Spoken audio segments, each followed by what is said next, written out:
Imagine what it could be like if you could literally cast a spell that allows you to understand and speak to all the animals on our planet. This would truly be something that only a god could do, right?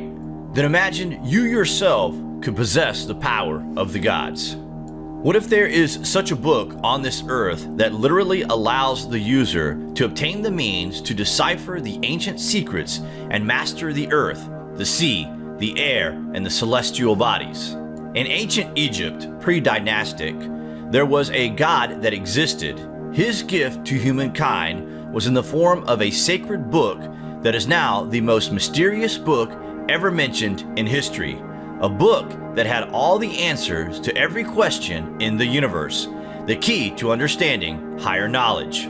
According to historical records, the Book of Thoth was a collection of ancient Egyptian texts which were written by Thoth himself. They include numerous texts that were claimed to exist by ancient authors and a magical book that appears in Egyptian works of fiction.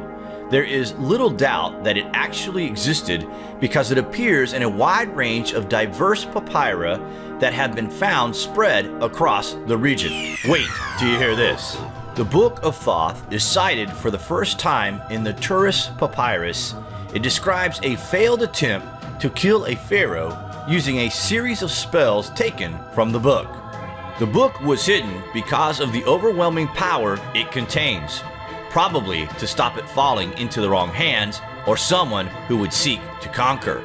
But there is an ancient text which describes where it would be found. It reads as follows.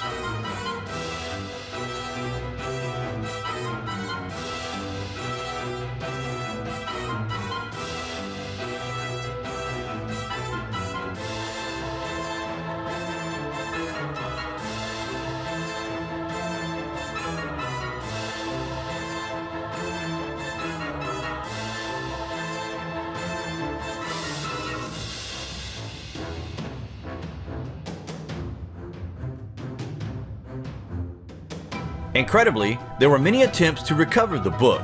Neferkaptah was the one who succeeded, and he paid a terrible price. The gods killed all his family and tormented the young prince until he committed suicide. The book was entombed along with the prince.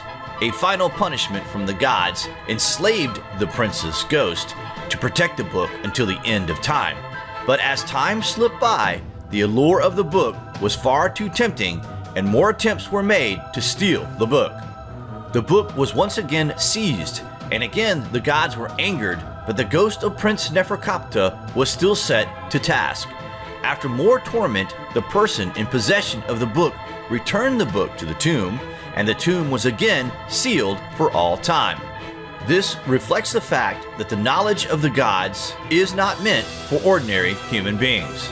It was believed that he who read the contents of the book would obtain the means to decipher and master secrets related to the earth, the sea, the air, and the celestial bodies.